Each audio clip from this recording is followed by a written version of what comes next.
Mildred, I feel sick. You can't be sick. Mildred, dear, could you bring me some aspirin and some water? You were fine last night. You have to get up. You slept 5 hours later than normal. Turn off the bottle for a sick man, Mildred. You've never been sick before. I'm sick now.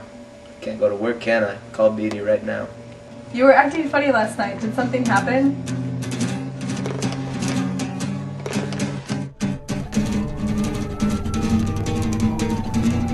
We burned the woman. We burned the books. We burned our future. The woman.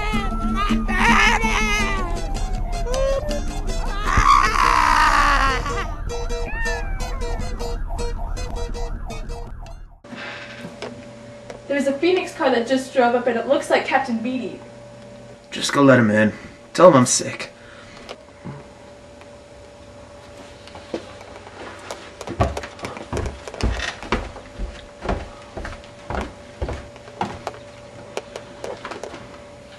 Just thought I'd come over and see how sick the man really is.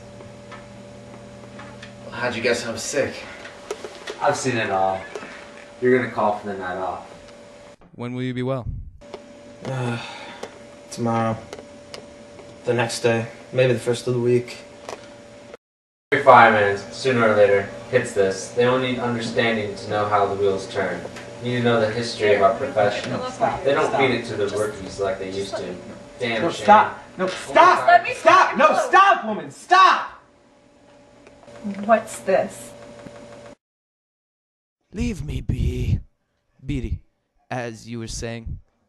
The fact is, we didn't get along well until photography came into its own. Then, motion pictures in the early 20th century, radio, television, things began to have mass. And because they had mass, they became simple. Once books appealed to a few people, here, there, everywhere, they could afford to be different. The world was roomy. But then the world got full of eyes and elbows and mouths. Double, triple, quadruple population. Films and radios, magazines, books, leveled down to a sort of paste-pudding norm. Do you follow me? Methinks I do. Now let's take up the minorities in our civilization, shall we?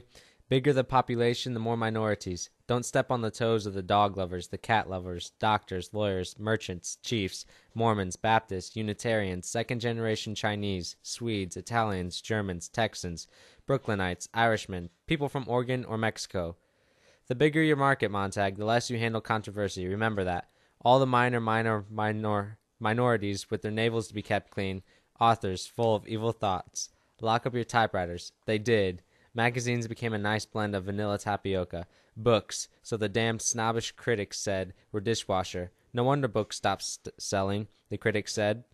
And the three-dimensional sex magazines, of course. There you have it, Montag. It didn't come from the government down. There was no dictum, no declaration, no censorship to start with. No. Technology, mass exploitation, and minority pressure carried the trick, thank God. Today, thanks to them, you can stay happy all the time. You are allowed to read comics, the good old confessions of trade journals. Oh, really?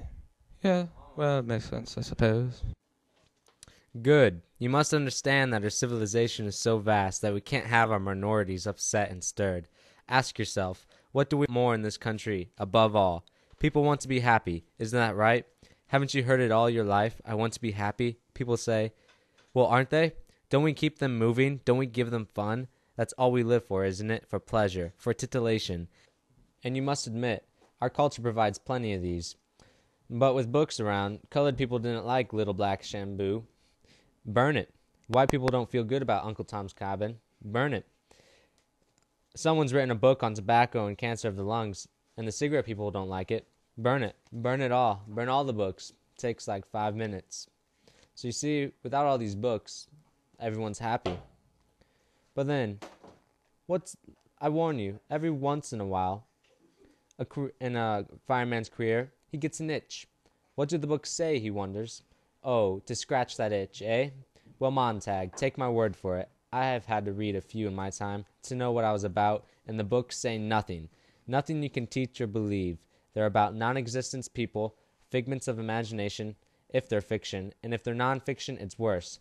One professor calling another an idiot, one philosopher screaming down another's gullet, all of them running about, putting out the stars and extinguishing the sun. You come away lost.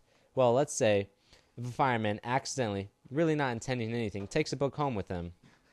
A natural air, curiosity alone.